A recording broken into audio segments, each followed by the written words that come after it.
in regards to Vincent Jackson, what does his experience reveal about the challenges black male athletes face regarding mental health and substance use? Yeah, I think the biggest one here, or the overall one, is the fact that the stigma prevents us from practicing any help-seeking behaviors. We Mm-hmm. go inward. We go silent.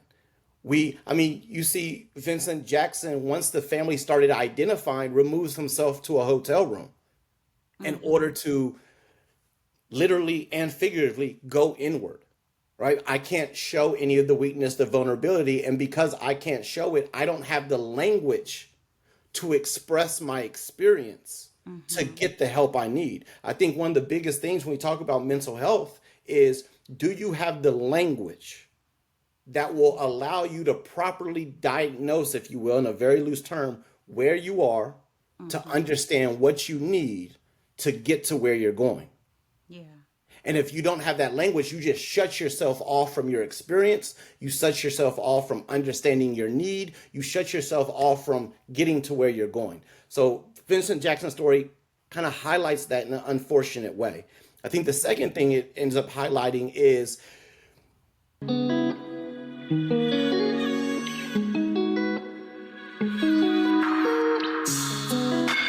Hello and welcome to the Life Language and Lyrics podcast where we explore our passions, live with purpose, and face our fears. I'm Laina, and some of you may know me as Dr. Davis. I'm a professor, speech language pathologist, baker, and a lover of people with a mission to bring a little Southern comfort to your day. This is the Neuro News edition of the podcast, which highlights stories and essential information about brain injuries with a focus on sports related concussion. The goal is to spread awareness and education on the effects of brain injuries and shine a light on the critical role of speech language pathologists and other health professionals in the recovery and support of these individuals. I like to call them the Brain Injury Chronicles. And joining me today is Dr. Ryan Sutton. Dr. Ryan Sutton is a licensed psychologist in Austin, Texas, where he specializes in psychological assessment and evaluation, as well as serves as a professor at the University of Texas at Austin. He's also a founding member of the Black Student Athletes Summit. Thank you for joining me today. I appreciate you having me here, Dr. Davis. I'm excited. I'm excited too. All right, thank y'all for tuning in, and let's get started. All right, Dr. Sutton. So I gave them a little bit of information about you, but maybe you can tell us a little bit more. Who you are, what you like to do, all those kind of things. Oh, the existential questions. Let's see here. Well, I guess we'll start off with what's most important. I am a husband to my beautiful wife, Sharonda Sutton. I'm a father to my three lovely daughters, Riley, C, and Zora. They are my world. They what make me Wow. tick and motivate me and move through day to day. So I think above everything I do, that takes precedence. Mm-hmm. Professionally, you already mentioned it. I'm a licensed psychologist. I specialize in love psychological assessment and evaluation. That's within the forensic system, criminal and civil Wow. courts, as well as within the realm of athletics and athletes. I'm a Mm-hmm. professor at the University of Texas at Austin, where I teach classes on psychological assessment, multicultural therapy, forensic psychology, sports psychology. I'm also a founding member of the Black Student Athlete Summit, where I serve as the director of mental health and well-being. So I have my hands in a few different pots, like most of us do. I Yeah. got my undergrad degree from Xavier University of Louisiana, and in psychology, and a minor in Black Studies. And then I went on to get my master's and doctoral degree in counseling psychology from Howard University in DC. Ain't you? You threw out hobbies there with bacon. Yeah, HU. That's right. I love photography. I think Oh, there's a lot wow. of synergy between photography and psychology, from Mm-hmm. being present, from perspective taking to going beyond the surface. I just love it. So I usually keep a camera with me. I enjoy going outdoors to parks and trails with the family, stay active, make sure the girls stay active. That's important to our family. And travel. My wife and I love Mm-hmm. domestic and international travel, and I think just exposing our kids to more travel and culture is very important to both of us. So those are a few of the hobbies I like doing. Oh, that sounds like some great hobbies too. Yeah. And just to say, my wife is an avid baker as well. Oh, So if you I have a was going to baking tell episode, maybe you. you get her on there. Oh, that would be exciting. Yes, and I think you said she's from DC, right? She's from DC, correct? Okay. Also, I went to grad school in Baton Rouge, Louisiana. I went to Southern. Let's go. HBCU love. I love that. Yeah. Okay. So, in terms of your career, could you talk a little bit about your journey into psychology in the field of mental health? Like, what led you to focusing on the well-being of Black males? Man, that's a great question, and one with a lot of scattered lines around it. My story is not one of a linear direction of straight lines, but I love the story. I stumbled into it, I would say, starting in high school. Two things. I Mm-hmm. took a psychology course my senior year where I actually, weirdly enough, fell in love with axons and dendrites and synaptic gaps and neurotransmitters and all that stuff and just kind of nerded out over that. But Yeah. at the same time, my senior year, we didn't have a black history course at my school. So I Mm-hmm. petitioned to create a Black history course where shout out to to George Connors, who decided to serve as my professor and advisor on that, Mm-hmm. allowed me to spend every day through one period in the library just unpacking Black history. Oh wow. And when I started looking at, Black history and getting in the depths of it and then putting it up next to my psychology course where I'm learning about, neuro and I'm learning about neurotransmitters and I'm learning about various aspects of our being, I start to immerse it to and start asking a lot of questions about Mm-hmm. what's going on with these individuals, with my ancestors in this time as it pertains to this work, especially at a Mm-hmm. time where nobody was looking at it, right? Yeah. And that started initiating my process into the line of work that I'm in now. But you fast forward, and I go off to Xavier University and I get influenced by the crowd. Xavier's number one for putting blacks in med school. Everybody's going to become a pediatrician or a heart Mm-hmm. surgeon. So I was like, I'm about to become a doctor too. Dr. Davis, it did not take long before they put a 1.54 GPA on my transcript Oh, and said, baby. this is not for you. And I kind of went into a spiral like, what's going to happen next? What do I do now? Mm-hmm. And that was my first lesson of stop looking at what everybody else is doing and get back to your Yeah. passions, get back to what excites you. So I picked up psychology, dropped the pre med, and picked up Black studies as a minor. And Mm-hmm. that's where things started to turn around for me because I started to ask questions about Black history. I started to ask questions about my own life. I started to ask questions about my friends around me. You know, Mm-hmm. why were things different? Why was I here and some of my friends didn't finish high school? Why did Mm-hmm. I get a 1.54 but had enough tenacity and resiliency to fight to get back in? Where when I returned back to the campus, many of my colleagues did not return back. Mm-hmm. What was it about understanding social historical factors, culture, human dynamics, merged with the elements of neuropsychology and still mixing in Black studies that really drew me in a way that made it personal to who I was? Mm-hmm. So that set the stage for me to move on to get my master's and doctoral degrees in counseling psychology from Howard University. And I had like so many mentors and advisors around the way who pushed me and kind of mentored me in that direction from finishing, getting through undergrad to getting into grad school to giving me opportunities that I could have only dreamed about when I first started out. Okay, that's amazing. And it's cool too that you kind of took like these things that you were interested in and were able to like mesh them together. Yeah, I think that was one of the biggest lessons I learned. Part of the reason why I think I got that 1.54 in undergrad is because I wasn't able to make the connection between some of these subjects that really weren't of interest to me and I didn't see how they Mm-hmm. related. And I remember Dr. Ronald Doris set me down one day and was taught me how everything is interconnected. And once you find the connection between all these different subjects or elements or experiences, right, it Mm-hmm. creates a streamlined process in who you are. And that kind of turned my collegiate experience around.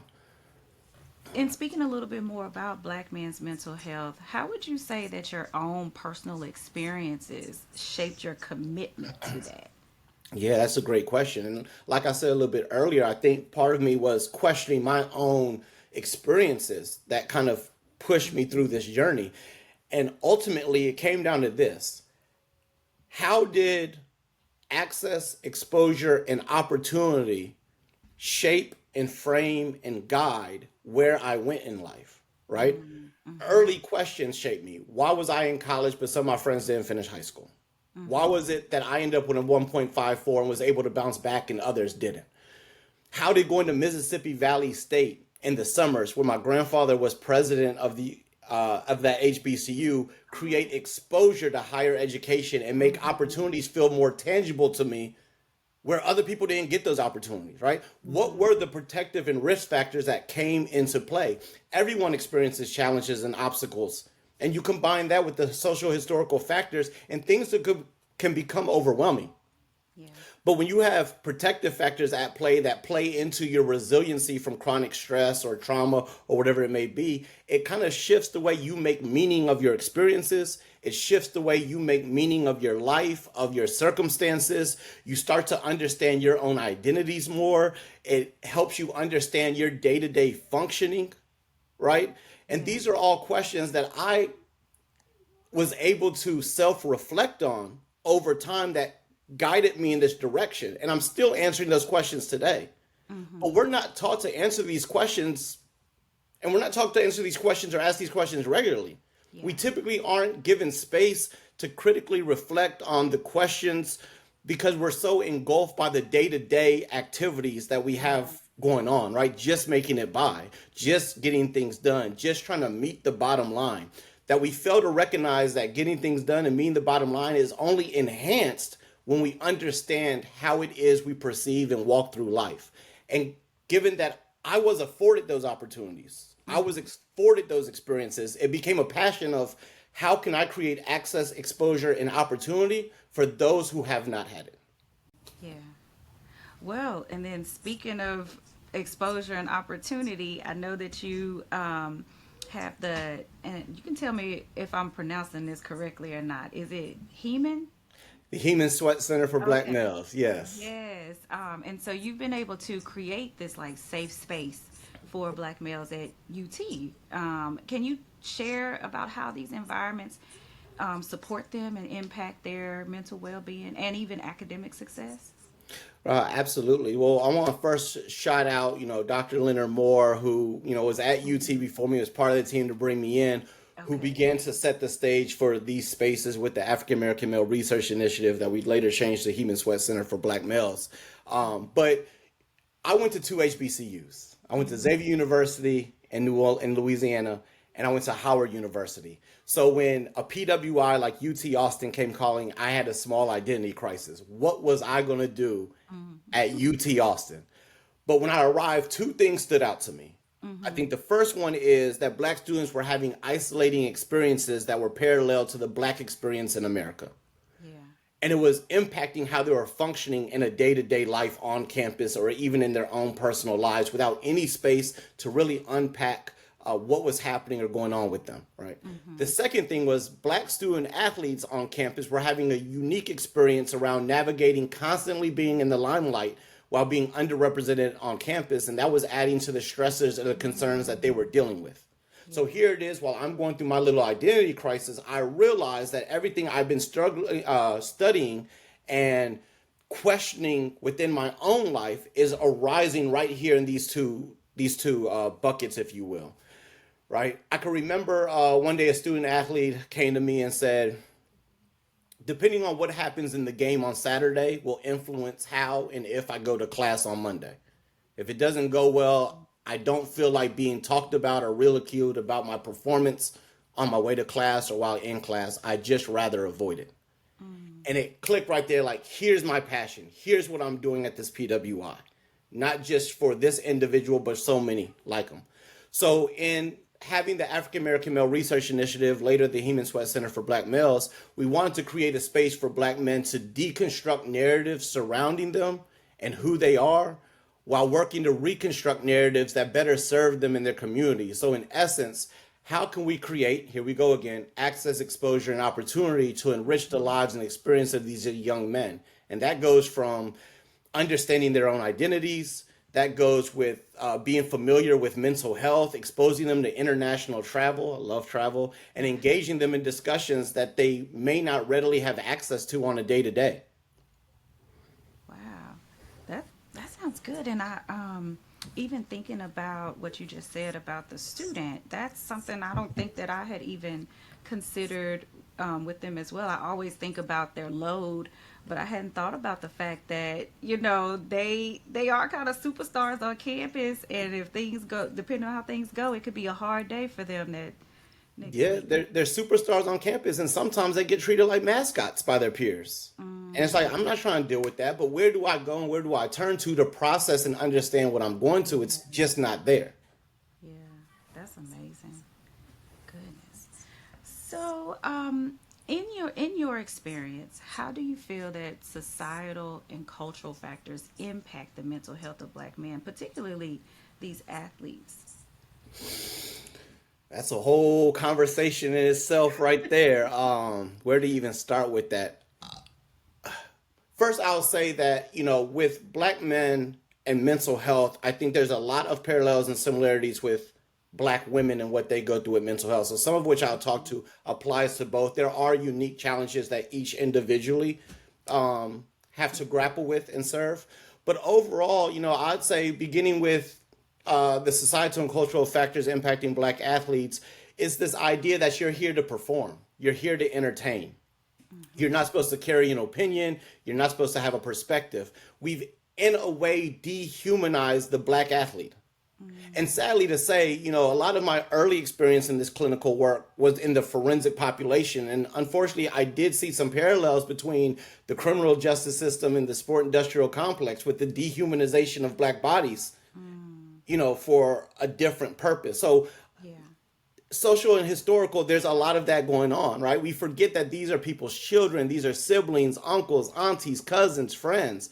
And this goes for student athletes and professional athletes, and it impacts them from shut up and dribble, right? They shouldn't be taking a knee. They need to be grateful just to be here. We heard a lot of that narrative when college students and college athletes were protesting the legislative demands and what was going on politically, right? They just need to be grateful of being here.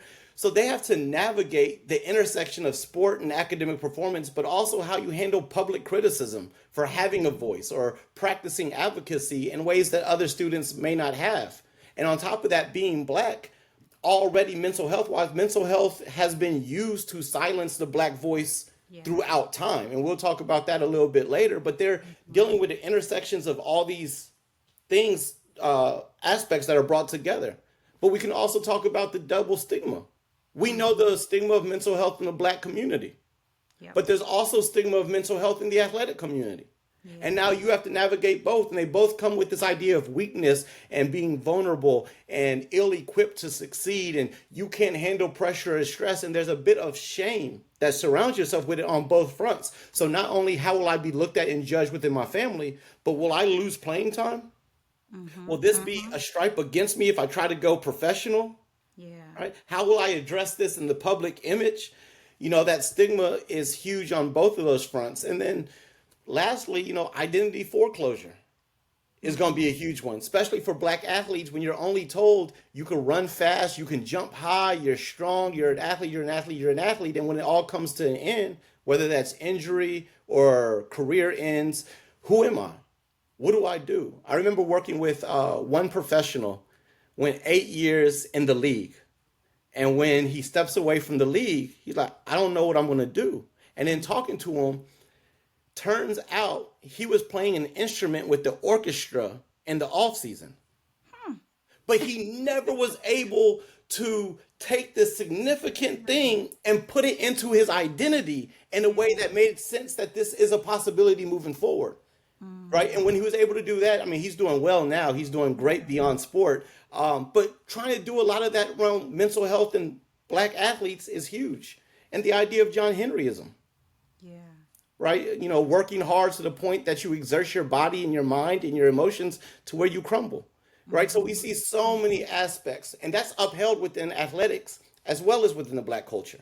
So double stigma, but double John Henryism and double identity foreclosure. So we see it impacting our student athletes in so many ways. And the Black students are also experiencing this, even if they're not athletes. So it's impacting them in so many ways, unique ways. Wow. Yeah, that's a lot of pressure. That kind of leads us into the the story that we're telling today. We're going to talk about Vincent Jackson, and I'll just go into his story. And Dr. Sutton, if you have anything to add to that, feel free to jump in there, okay? Oh, So, Vincent Jackson played football for 23 years total, but he had a 12-year career in the NFL. He was a 3-time Pro Bowler with the then San Diego Chargers and the Tampa Bay Buccaneers. He had about 6 seasons with more than 1,000 yards receiving. He was nominated by the Buccaneers for the league's Walter Payton Man of the Year award 4 times in 5 years. And he also had this, he grew up in a military family, so he had a reputation for outworking other players. His nickname was Invincible. And he took pride in never making excuses or showing weakness. And he also said that he never had a diagnosis of concussion before within his career. And so the reason that we're talking about him is because in 2021, I think it was February 15th, he was found dead alone in a hotel room. And he was only 38 years old. And this happened just a few days after his former team had won the Super Bowl. And so he had been in this hotel for about a month. He moved there in January, and what his family shared was that he had an issue with alcoholism. And the alcoholism became quite uncontrolled. And when his children started to recognize that, that's when he went into the hotel. And so his family had been looking for him for a while. They found him. They had talked to him, but then he went silent again, and that's how they ended up. I think a housekeeper found him in the room. Let's see what else I was going to say about that. And so he was initially pronounced that he had died from chronic alcohol use. Then later, his brain was donated for research to Boston University with Dr. Ann McKee. And they found out that he had stage 2 CTE, or chronic traumatic encephalopathy. Which is quite interesting because he was very adamant that he had never experienced concussion or been diagnosed. But I think we also know that sometimes concussions do go undiagnosed. and a lot, yes. And so with this case, some of the interesting things with him even not saying that he had experienced concussion before, he was still presenting with some challenges. So he had memory loss. He had a hard time managing daily chores. He was presenting with mood swings. And his wife said that it was like increasing in frequency, especially after he retired from the NFL. He retired in about 2016. But he was having a hard time with problem solving. He had become paranoid. He was keeping all the blinds shut at the house. All these different types of activities. He also was showing signs of depression. In his brain, they did find atrophy or deterioration of the frontal lobe, which does help us with problem solving, Executive functioning, all of that. And he had multiple lesions in this area. And I find it really interesting because, and that was one of the reasons why I wanted to have this conversation with you, because when we know that there's brain damage, we know that there's like these problem solving difficulties, cognition that's impaired and all of that. But there's also all these other societal factors. So he was using alcohol as a coping mechanism. His wife said that he would say that his brain felt fuzzy and that alcohol helped him feel better.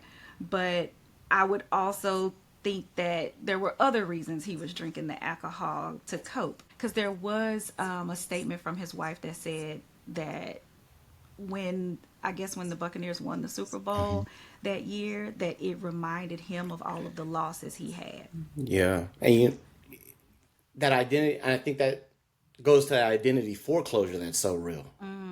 Right? The fact that, a lot of me is wrapped up in who I am here as this athlete. And when that goes away, that's only going to compound the CT and the other pressures and factors that are in play that's going to, harden that stress, that chronic stress, and even that trauma that's being experienced, right? And it's funny because, the other thing that you had said was, his nickname was Invincible, and right, this becomes the Mm-hmm. mentality with this John Henryism. I can't show vulnerability, I can't show weakness, I have to fight through it, compounds with that to Yeah. where I'm experiencing this chronic stress. Experiencing the loss in so many different ways, the loss of my functioning, the Mm-hmm. loss of my identity, the loss of the autonomy that I have with my body, Mm-hmm. but then also at the same time, but I can't show any of it, which only compounds Mm-hmm. the trauma, compounds the stress of what he's putting on himself and what he feels society's putting on him as well, which is going to have him isolate and self-medicate, right? Mm-hmm. And I think that's one thing that you hear often, that the substance use, the alcohol, helps me feel better, Mm-hmm. right? I Mm-hmm. want to escape the intense and frequent symptoms that I might be experiencing. I'll do anything to escape that while trying to save face. Yeah. And as a black community, and on top of that, a public, high performing athlete, it only strengthens that impact. Mm-hmm. Yeah, and alcoholism is such an interesting. Well, I guess it's not that different than if they chose a drug of choice, Right. but it is also damaging brain cells while you are doing it. And then if you already have damage to the brain, you're further exacerbating and probably don't even really realize it at the time that that's happening. No, I don't think you do, right? I think most of your focus is on the feeling better in that moment, right? Mm-hmm. And I think, kind of going back earlier, well, we're not socialized to really be introspective about our experience and think critically about our experience from day to day. We confine ourselves in denial or projecting or rationalizing any quote unquote deficits we are experiencing Mm-hmm. to save Mm-hmm. face with ourselves. So not only are we not really recognizing what's going on with us, but then it becomes hard to identify when the alcohol or drugs make it worse. Yeah. We don't understand where our baseline is. Mm-hmm. Wow. Yeah, I didn't think about that part. And I don't know, you might have touched on this a little bit already, but what, in regards to Vincent Jackson, what does his experience reveal about the challenges black male athletes face regarding mental health and substance use? Yeah, I think the biggest one here, or the overall one, is the fact that the stigma prevents us from practicing any help seeking behaviors. We Mm-hmm. go inward, we go silent. I mean, you see Vincent Jackson, once the family started identifying, removes himself to a hotel room in order Mm-hmm. to literally and figuratively go inward, right? I can't show any of the weakness, the vulnerability. And because I can't show it, I don't have the language to express my experience to Mm-hmm. get the help I need. I think one of the biggest things when we talk about mental health is, do you have the language that will allow you to properly diagnose, if you will, in a very loose term, where you are, to Mm-hmm. understand what you need to get to where you're going? Yeah. And if you don't have that language, you just shut yourself off from your experience. You shut yourself off from understanding your need. You shut yourself off from getting to where you're going. So Vincent Jackson's story kind of highlights that in an unfortunate way. I think the second thing it ends up highlighting is a societal pressure to get things done, to Mm-hmm. meet the bottom line, right? When you think about help seeking behaviors, you're thinking about a journey. Mm-hmm. You're thinking about connecting with a professional into a support network around you that's going to take time for you to unpack and process and address the chronic stress or the trauma in a way that gets you to where you're going. But alcohol and substance use does it like that. Mm-hmm. Pseudo, right? It feels that Mm-hmm. way. I don't know how many clients I have who said, I just like the way it makes me feel. Mm-hmm. Well, Mm-hmm. then if you like the way it makes you feel, then you're acknowledging there's a way you don't like feeling. Can we talk about that? And that's what Yeah. we don't want to talk about. So it allows me to address it without talking about it, or pseudo address it without talking about it. And we see it becoming it's a rampant problem um, in so many settings that we find ourselves in, the alcohol and stuff, the self medicating, shall I say. And then I think that not the last thing, but the other thing that it experiences, and we kind of talked about, is the identity foreclosure and that John Henryism. Both are just riding our backs even after the ball stops dribbling, even after the final whistle blows, that we still hold our identity as the athlete, or this idea that we have to work and work and work to allostatic wear, the wearing down of our physical, our mental, and our psychological, our thoughts. And we see that happening in real time. We saw that happening in real time with Vincent Jackson.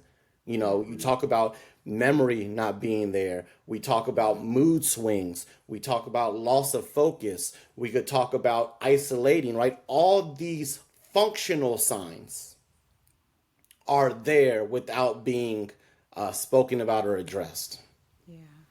And I think that's really important too that you talked about having the language, because I do also believe that a lot of times for many of us, we don't even know how to describe what we're experiencing, whether it's mental health or even some physical things. 'Cause, Absolutely. yeah, even in the world of concussion, a lot of what we do in speech pathology is trying to get the education out there, because people know headaches, people know dizziness, but they don't know the other factors of like, oh yeah, I was trying to organize my birthday party and just could not get it done, so I just decided not to do it. Like all those Right. things that we do every day but don't recognize that that's also is a problem. And that's great. I think that language is peace, because even when we do put language to it, it may not be the language of the dominant society, right? There's a reason why, in black community we grew up and it's like talk about the sugars. We don't say diabetes.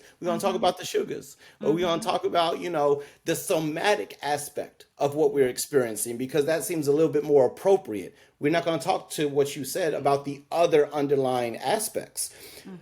But in not talking about it in a way is not giving life to our experience.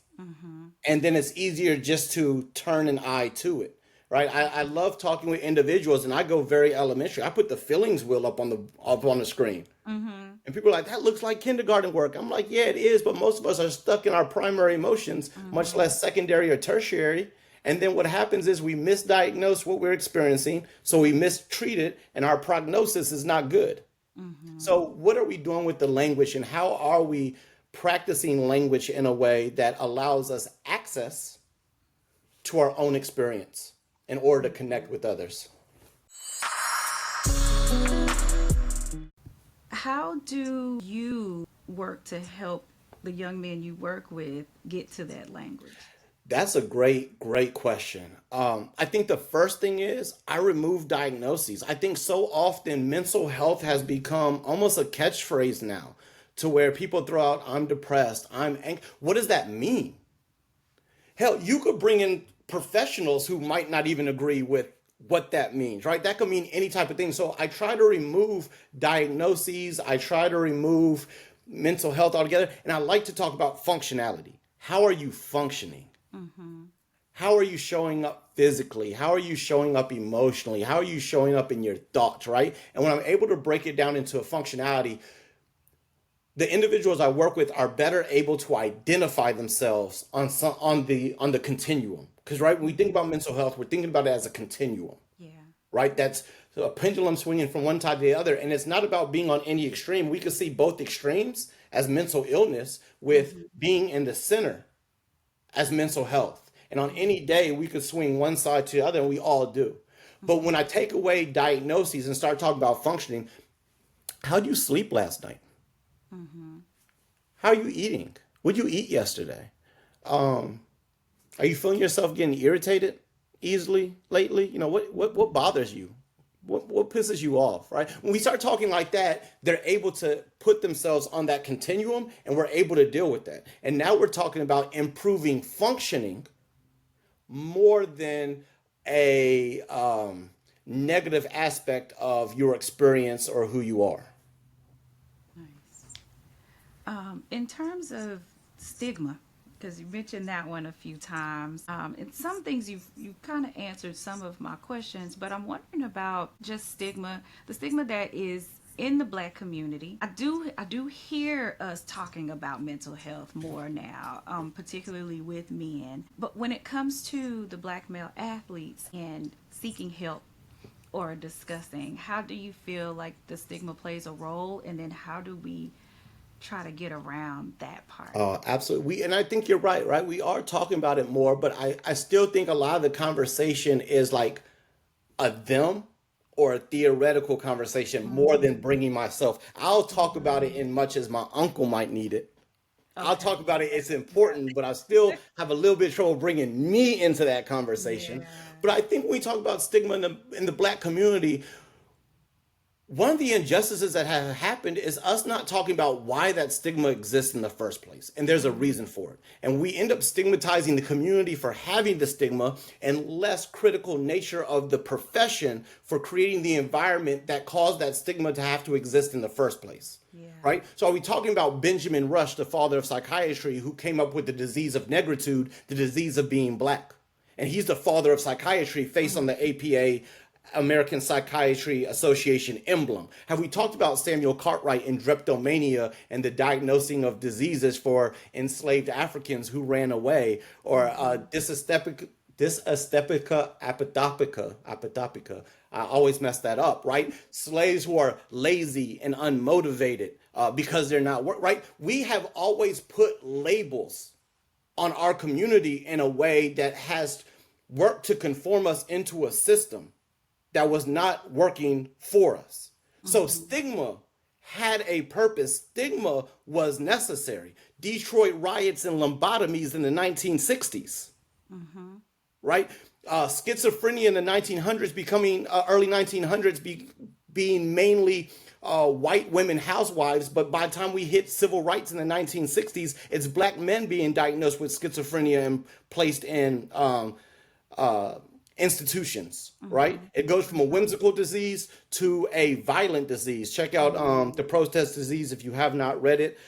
Great book. But we see how these diagnoses have worked to it. So there is a reason for the stigma. And I think in unpacking our stigma now, it's important to name these historical factors that play a part of why the stigma exists in the first place. And to Mhm. some degree, we haven't moved completely away from it. We see the over expulsions, the over exclusionary practices of black kids in school under the same guidelines that we put the same labels on many of the enslaved Africans when they didn't show up in the same way that the system wanted them to show up in, right? We have Mhm. to name these things Mhm.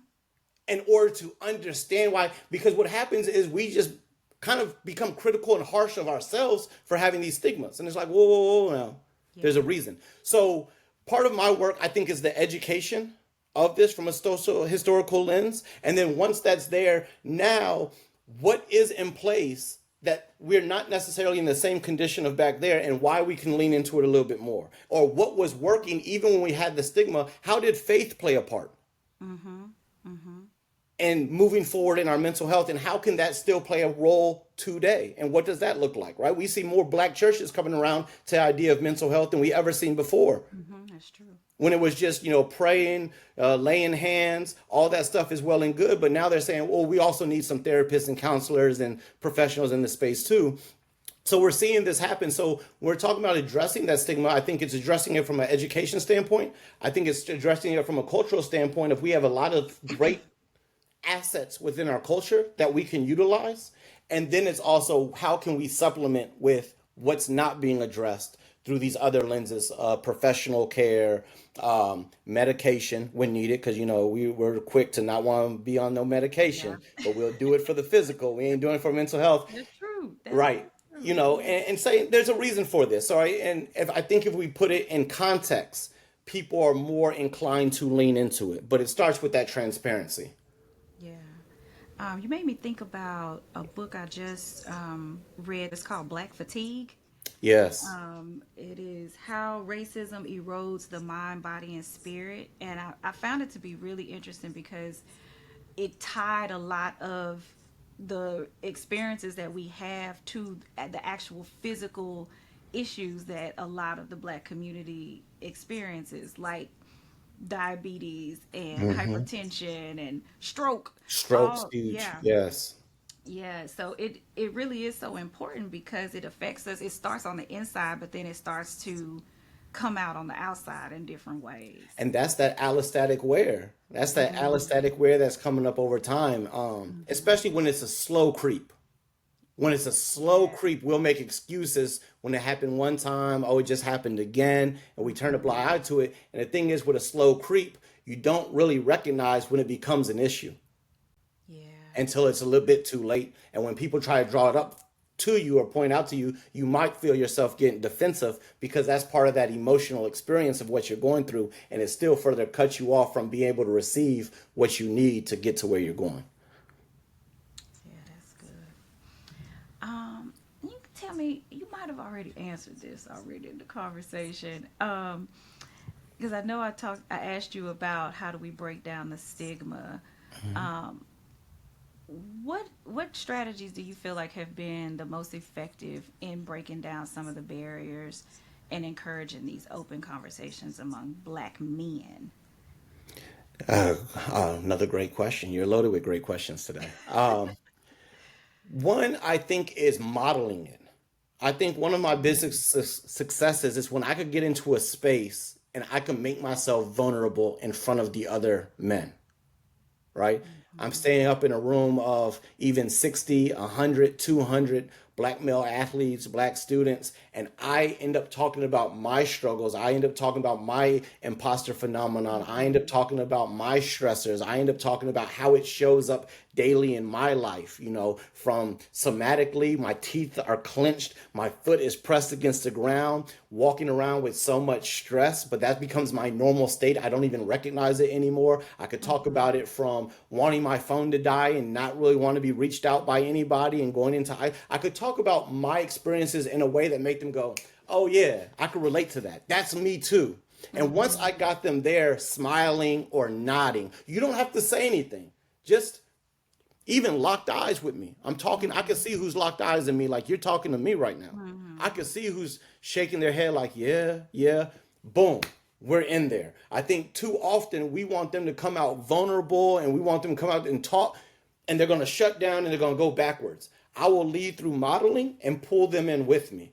Once I pull Mm-hmm. them in with me, I let them ask questions about my experience because just like I was questioning my own experience coming through school that got me, I know their questionings are coming from a place of their own personal experience.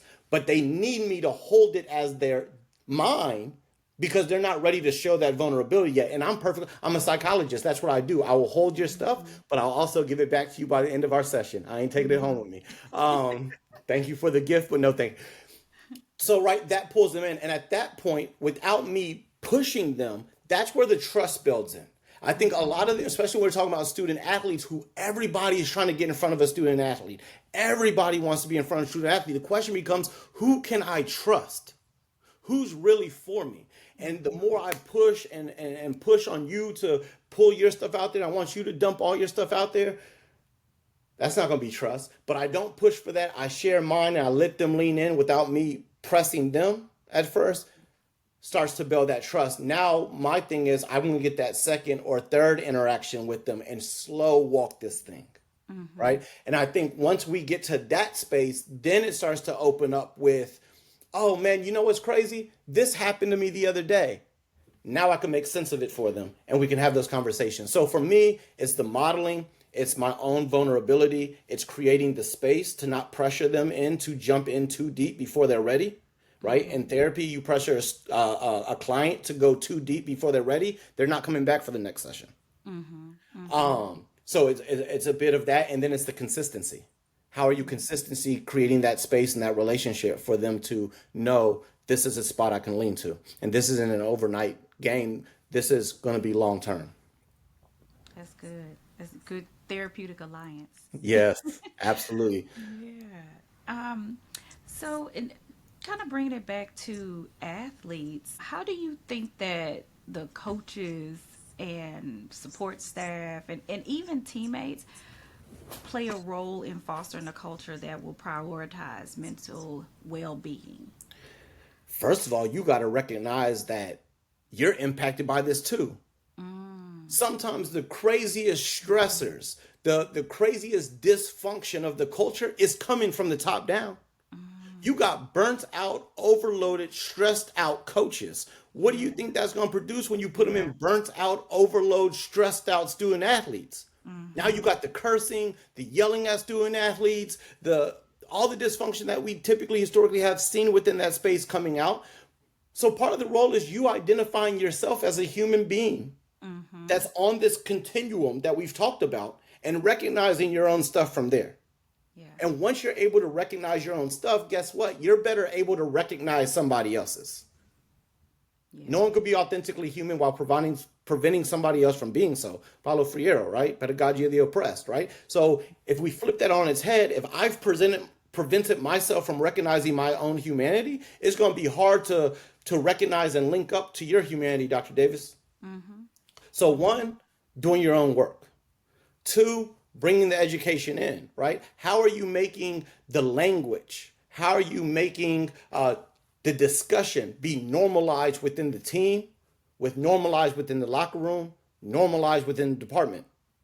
Because at the end of the day, I don't want to be ostracized for being the weak one, for being the vulnerable one, the one who's always talking about his feelings. Like that doesn't feel great. So Mm-hmm. how do we end up normalizing that into our or not creating a whole nother time, right? So often we're going to create the mental health space where you talk about it over there, but it sends the message. You do that over there, Yeah. not over here. So how do we integrate it in the organic nature of our relationships, right? Practice, film, locker room, just in the weight room, in our normal conversations with the strength and conditioning. Like, how's it normalized there? So I think that's Mm-hmm. two. Three, have you provided the training and the resources to do something about it when it is recognized? Yeah. Right? Mental health first aid. Where do you turn to? Where do you go? How do you empower the students to be peer support for each Mm-hmm. other and give them the training? So I think those are a few ways that we can foster that culture and prioritize the mental well-being of our athletes, from modeling it to all the way to the trainings that need to be in place. Yeah. And I would say not just one-off trainings, right? Series of trainings. And we're real good at putting off the one-off, so we could check off the box. We had a mental health training in May. We're Mm-hmm. okay. But how do we actually make it a series of training that is infused within the culture? Yeah, I think those are really great points, especially the people up top making sure that they're okay first. And I think that's one of the things I love about the Black Student Athlete Summit. Everybody ends up Mm-hmm. saying, "Oh, y'all are talking to athletes about this, that, and that." Whoa, whoa, whoa, whoa, whoa. We are, but we're also talking to you, Mm-hmm. right? Mm-hmm. You're a former student athlete yourself. I'm a former student athlete myself, right? We Yeah. bring that into our experiences. Have we done our own work to process what we're bringing in and then projecting or unloading onto the student athletes vicariously? Yeah. Wow. Yes, I attended some of those sessions last year, and they were So, really good sessions. Let's see, and I know I was gonna ask you about the Black Student Athlete Summit. I think I didn't put my question in here, but that's actually how I met you. yeah, absolutely.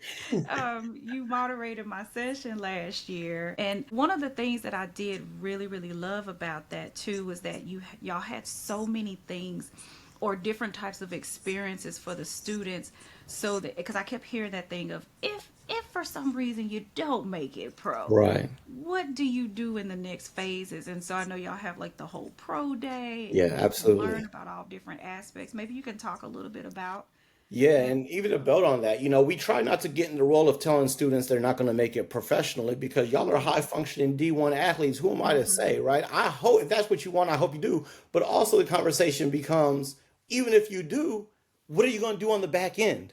Right, like you have to. So the Yeah. great thing about Pro Day, who Brandon Walker helps and spearheads in putting that on, is we bring out former student athletes and former professional athletes who have excelled in their careers and who are killing it in different industries now: healthcare, law, business, entrepreneurship. I mean, the list goes on. Mm-hmm. And now, who better for student athletes to listen to than these former top athletes, these former professional athletes who've done their thing and are now transitioning to the next element of their career in life?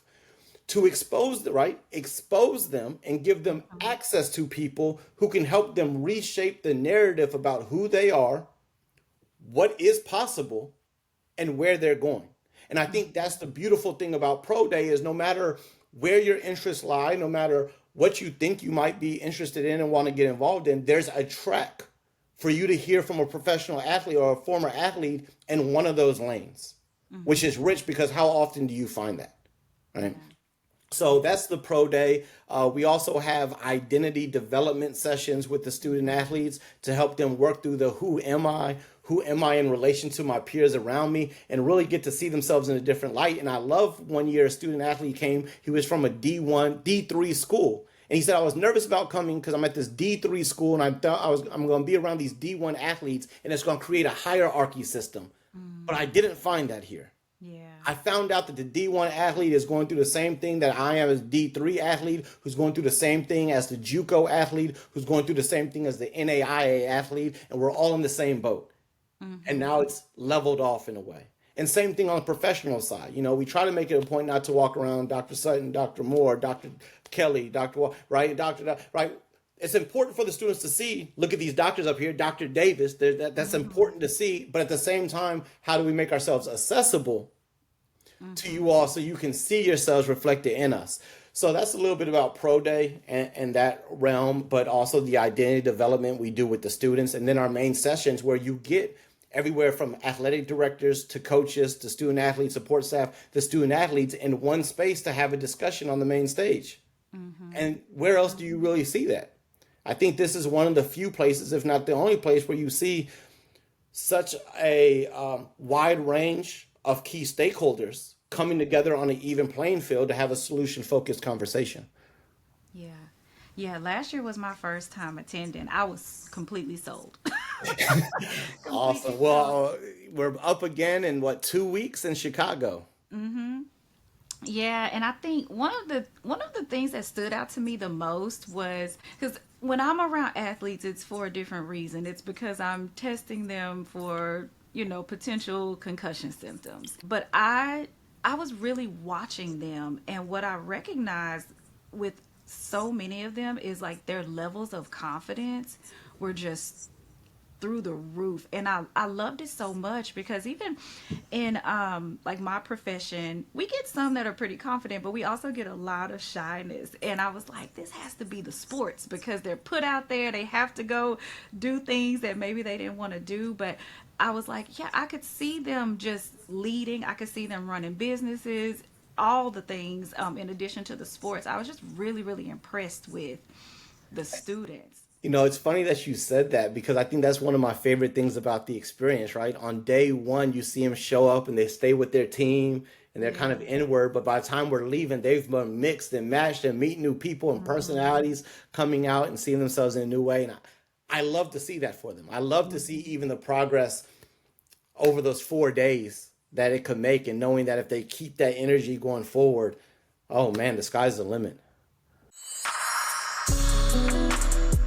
We've now transitioned into one of my favorite parts of the show. It is the lyrics, where we get to talk a little bit about music. I'm gonna get to learn a little bit more about you through the types of music and artists you listen to. And I added this section because I feel like music is really like the soundtrack to our lives. We all have That's good. songs for different reasons and Right. seasons. And so I'm going to just ask you a few questions. But first, I wanted to know if you do, or how you think that music and cultural expression can be utilized as tools for healing and empowerment in mental health initiatives. Oh, absolutely. I think it's not only can be, I think it's critical that it needs to be, especially in cultures where music drives so much of what we do and who we are. But you could think about things like in the formalized perspective, bibliotherapy and using literary works in order to process your experience. But the idea of lyrics and songs, I readily use. I also do a little bit of spoken word here and there. I haven't done it in a minute, need to get back to it. But when I was working in DC jail, I often used my own spoken word pieces to process in the group with the men about their pieces, right? Because if you can't hold or you're struggling to hold your own vulnerabilities, what better way to put it into the lyrics and let the lyrics hold it? And you deal with it through there. So I think it's critical. I think when we talk about music, that does something to our brains, right? When we talk Mm-hmm. about the Mm-hmm. neurotransmitters and how it's firing signals, music biologically and neurologically does something to us. It moves us. It's, Yeah. you said it yourself. Based on the different situations we're in, we have a different playlist, right? We have a Mm-hmm. playlist for those elated times. We have a playlist when we're feeling down. It helps us to relate and connect with those feelings. So I think using it in session, I use it in class too. I'll start classes Mm-hmm. with a song Mm-hmm. every day and then have the class unpack and usually try to line that song up with where we're going for the day. So I love music. I love lyrics. I think is not only a tool, I think it's a critical tool for us to use to help us move through our experience. Okay. And speaking on that, music often reflects our inner experiences. Is there a song that resonates with the journey of Black male athletes facing mental health challenges? Oh man, I think you would take it in so many different ways. So my taste for music is I like to think I go across genres. Mm-hmm. So I'm gonna go with two in this case, and I don't think they're necessarily specific to black male student athletes. Okay. I think they can also just be black community. I'm gonna go with a more recent hip hop genre with Kendrick Lamar. All right, we're gonna be Okay. all right. Yep. I, I love that one because it frames even in the collective, right? Mm-hmm. And I think there's the power in our collective culturally as African diaspora individuals and group that we is important. So we going to be all right Mm-hmm. with the Mm-hmm. naming of the struggle that we do go through and knowing that at the end of it, we will be all right, but it doesn't mean ignore it. Yeah. We deal with it. And unfortunately, we deal with it in a lot of different ways. Some are adaptive and some are maladaptive. And I think Mm-hmm. that song kind of talks about both in a Yeah. roundabout way. Yeah. So I think that's one that stands out to me. But I also love gospel. Mm-hmm. I love gospel. So, Dear God by Smokey Norfolk. Oh, yeah. I keep that one on. Mm-hmm. That will bring me to tears. If you played it right now, I'll probably bust out into some tears right now, right? Because once again, kind of like Kendrick, it addresses that things are not always perfect. Things are not always the way we'd want them to be. Mm-hmm. But yet we know there's one that's greater than all of this, who knows Yeah. beginning from the end. And in dealing with, we will push through, we will prevail. So I love these messages that recognize the duality of humanness, that it's Mm-hmm. hard, that it's difficult, Yeah. that you are not the only one, right? My tagline for the Sweat Center was remember, you're not in this alone, right? So Mm-hmm. these songs that carry that message while giving that the fact that things will be all right, the fact that we will succeed, the fact that we will be conquerors, I think are great. I think too Mm-hmm. often in society we can sell a perfect diamond looking picture Yeah. too often that make people feel down about what they're going through in their own selves. So Mm-hmm. songs that can hold the duality, I love. That's a good choices. You can't go wrong with Smokey or Kendrick. Right.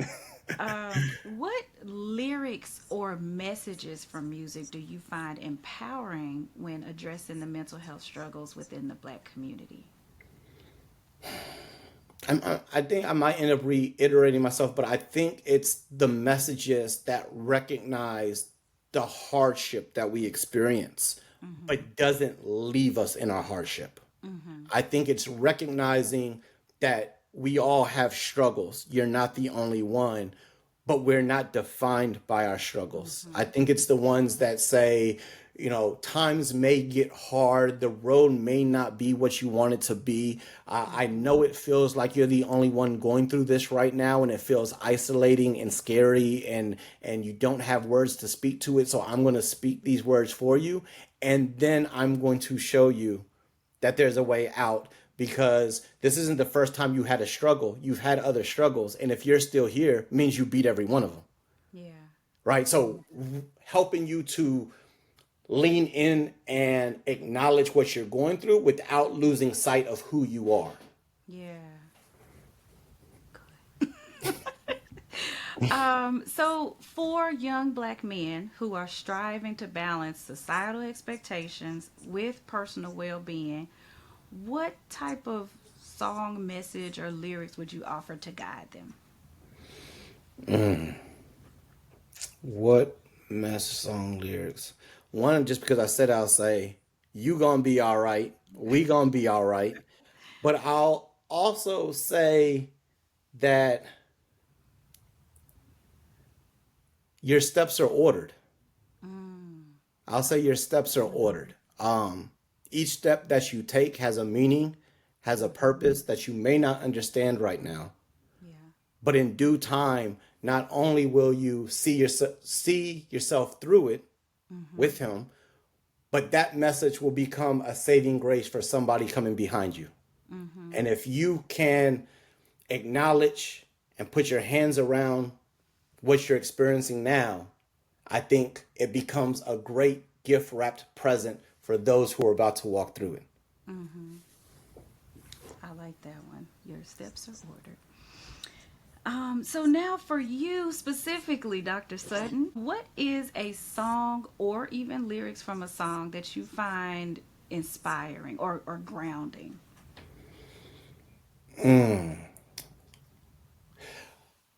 I'm going to cheat a little bit because I can't remember the name of the song right now, so Okay, I'm going to look it up right quick. that's all I right. was going to play it off and act like I was just thinking while I scroll through my phone, but I'm not going to do that. That's Um, totally this fine. I'm going to switch up a little bit, and I'm gonna go with two again. Okay. I'm gonna go with Macklemore and Ryan Lewis, "Growing Mm. Up," Oh, okay. right, where he's basically singing this song to the child that's about to be born about Mm-hmm. what he learned through life and what he Yeah. wants to impart on his child before his child gets here. I Mm-hmm. listened to that song so much when my wife was pregnant with our oldest. And I Okay. think listening to it now, it grounds me in the reality of no matter what's going on in work and stresses and all that, refocusing myself to my kids who are the most important thing in my life right now and what I'm able to give them and centering my own development around what Mm-hmm. I want them to experience and see and how am I creating access, exposure, and opportunity for them. So Growing Up by Macklemore and Ryan Lewis is a good one. But then also Talib Kweli, Black Girl Pain. Mm. I love that song too, raising three daughters right Yeah. now and knowing what they will be experiencing in this world, even when we look at the political climate right now and so many other things, understanding, recognizing their unique experience as young women, young black women, Mm-hmm. and what this means, and it helps. I just love that song Grounds because it talks about not only the struggle, but it also talks about praising and the assets and the accomplishments and the Yeah. beauty of black women, and I love that. I love that too. Girl dad. Girl dad, all my favorite piece of clothing right now is a pink hoodie that one of my graduate students got me that just says girl dad. Uh, I wear it almost every day. oh, that's good. Okay, so what about a song that helps you when you need to relax? Oh, that was the question, wasn't it? No, Okay, the okay. other one was inspiring. Got you. When I need to relax, I am going to go with almost anything jazz. Mm, I okay. love jazz. I remember growing up and both my grandfathers, maternal and paternal grandfather, both always had jazz playing, whether it was, straight instrumental jazz, whether it was something like Mahalia Jackson, whether it was, Mm-hmm. I mean, the list goes on. Um, I think that's what I typically go to and put on uh, and just unwind, I will say, or reflect. It helps me be in a reflective state because it first helps me channel my grandparents. I Mm-hmm. would say overall ancestors. It helps me just kind of pull me into an out of here and now in a more bird's eye view of my life. Mm-hmm. And then I can kind of reposition myself to where I need to be. Okay. I like that one. Jazz. I have a record player, and one of Oh, my favorite nice. albums is Miles Davis, Yes. that I like to listen to. And lately, I've been into I can't think of his name now. Um, but he's from New Orleans. Satchmo. No, No. more current times. He just Um. did an album called Beethoven Blues. Oh yes, he's phenomenal. Yeah. But his name, I know his name, but it's slipping. Let me see if I can find it real Yeah, I quick. know exactly who you're talking about, and I he is just a got genius. that album and I played that one a lot. Uh, it is John Baptiste. John Baptiste. Yes, I listen to John Baptiste is definitely on the list. A musical genius right there. Very much so. Okay, and then last one for the songs. What is a song that keeps you motivated? Motivated. I'm just gonna throw this one out because I just listened to it yesterday. I'm gonna go Uh-huh. with Nipsey Hustle, Hustle and Motivate. Ah, okay. I like that. It's straightforward. Well, straightforward. He labeled it for you. Yeah. So, okay, last thing. Are there any, could be affirmation, scripture, quote, that addresses the topics we talked about, mental health, mental wellness, all those, anything that you maybe you use a lot, you say to yourself, you say to students, that you'd like to share?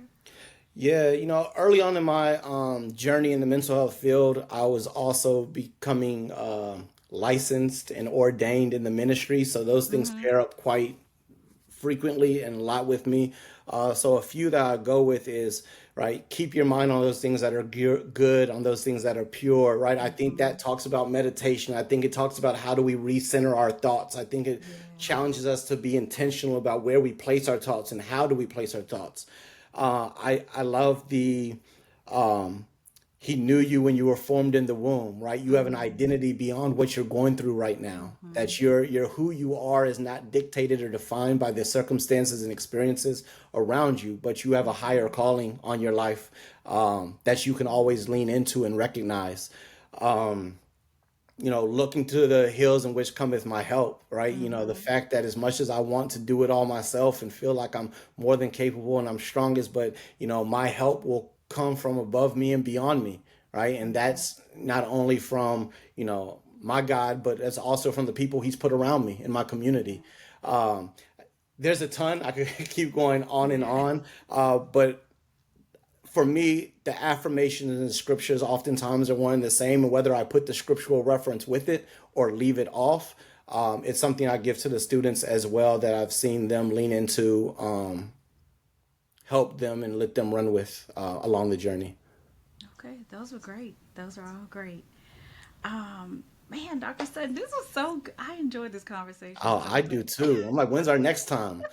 I know we're gonna have to have you come back. Right. Um, is there anything you'd like to share, like how people can find you, or anything you wanted to promote, or anything like that? No, I mean, I'll promote the summit. Our Black Student Mm-hmm. Athlete Summit is coming up in about 2 weeks, May 21st to May 24th. Tickets are still available, and we're going to be in Chicago. First time in Chicago this year. Super excited. But the summit is an annual event every year in May. So definitely encourage you, whether you're a Mm-hmm. student athlete, whether you're a former student athlete, whether you work with student athletes, or whether you just a key stakeholder and interest in student athletes. We'd love to have you come on out and join us, share, and spread the word. You can find me at ryan@bsasummit.org, or you can find me at ryan@rmssiteconsulting.com. That's a lot more difficult. Ryan@bsasummit.org would be best. But look forward to connecting, engaging, and continuing to work this thing out called life with you all. Wonderful. That's great. I will be at Black Student Athlete Summit. Two things. I'm bringing two students with me this year, so I'm very excited I'm about excited. that. Yes. And last year Are I they was, in your session with you? Because you're doing a session, correct? yes, I'm actually doing a session with Hannah. Anna Williams, who Yes. did the poem last year on Yes. stage. Yeah. My students, they're not presenting this year because we weren't exactly sure at the time of submission, Got but you. they'll be in there. Got you. Awesome. That's Yeah, what yeah. matters. And then I think last year I was the only speech language pathologist. I think there's three of us coming this year. Yes. You set a trend. Yes. Yeah, your session was so amazing. Very very eye opening. I loved it. Thank you very much. Okay, well, I'll put your information in the show notes as well. Okay, Okay. sounds Well, great. thank you. Thank you Thank you so so much. much. All right, so that's a wrap for this episode of Life, Language, and Lyrics. I hope you learned something new and feel compelled to spread awareness about brain health, brain injury, and mental health.